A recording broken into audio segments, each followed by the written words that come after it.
Hey mamas, welcome to day 16 of the 21-day postpartum ab challenge. So today we're working glutes. So we're gonna take some of the glute exercises we have already done and advance some of it. So let's start on our backs.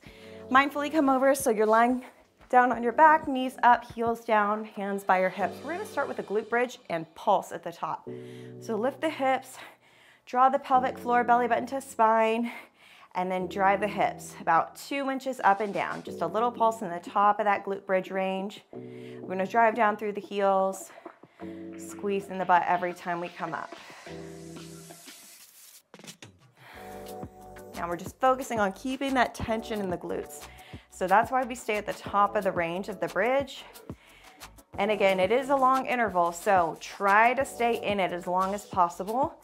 If you feel a little burn, that's your sign to keep going. We want to not only feel a burn, but we want to really get fatigued to where we cannot do very many more reps or where we have to stop because it's that intense. Once you reach there, that's your muscle failure, and that is a good sign. That's when you know you've pushed to your limits safely. All right, we're going to capitalize on the glutes and hamstrings now. Moving over to a hands and knees position. So hands under shoulders, knees under hips. We're going to extend the front leg up to the sky, bending the knee about 90 degrees, and then push the heel up and down. So driving the heel upward toward the ceiling. Flex the foot, and then try to keep your calf toward your hamstring rather than kicking out. I want you to try to kick up. That's gonna keep that tension on the hamstring and glute and keep the work also in the posterior chain, that back body, lower back. Push evenly through the hands. You don't wanna avoid shifting weight or opening the hip. This one is challenging. If it feels a little awkward, that is perfectly okay. I suggest if you've got a mirror, try to look at yourself and see if you can notice what your body's doing in this one. But it might take a few tries to get some of these, and that's okay. This is a program that definitely is advanced enough, especially in this last week where you could do it several times before mastering the movements. Perfectly normal. Don't expect everybody to get it the first time. Okay, switching sides, same thing again, scorpion pulse.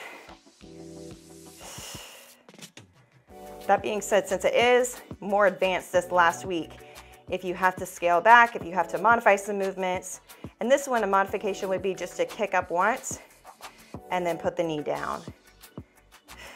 There's lots of ways you can do this to be successful. And again, I designed this program so even if you're really advanced, you could still be challenged in this final week. And even if you're a beginner, if you've gone through the days consecutively, you're good to go. If you haven't, if you skip some days, make sure you're doing everything in order. It has a method, and every move builds on the others, and every workout builds on the others. So really important to follow things in the sequence that I designed it. Keep pushing that heel upwards, squeezing the glute. We're almost there. Nice work. Okay, now moving on to our forearm for a clam pulse. So you want your elbow at 90 degrees, hip and heels all in line with that elbow. We're gonna lift and pulse. So stay up with the clam, pulse it. So the heels are together and we're driving the knee open, close, open, close. It's just a small micro movement, top of that range, squeezing the glute, pulsing the knee. Now, a modification would be pulse and drop, pulse and drop. Or you can stay up. Either way though, I want you to make sure you're lifting through that bottom side of the waist so you're not collapsing here. You want to stay lifted, but not open too much to where you're rotating to the ceiling here. So square to the front. So good for those hips. Hip mobility is such an important component of core strength. If you really want to bring some heat to those glutes, you add a band to this movement. Oh my gosh. We're not gonna do that this week because I'm gonna make it no equipment, but you could definitely do that in the future, and I actually have some workouts where we do that.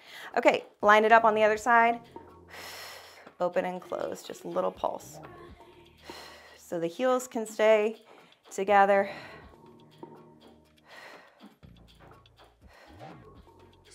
The second side is always gonna be a little bit harder because we've already fatigued this top side that's working here, so I try to alternate sometimes the side I start with and the side I end with because that kind of helps. Because that second side is always going to start at a little bit of a deficit because you fatigued that top side already. And remember, lift through that underside of the waist. It's not about how big you make the movement, but rather finding that top range, wherever that is for you, and then little pulse. Staying at that top range, keeping that pressure on. Nice work. Well, that actually went by faster than I thought it would. Hope you guys enjoyed that. I always love working glutes. It's such an important component of strengthening the core. So let me know what you think of the workout today, and I'll see you back here tomorrow.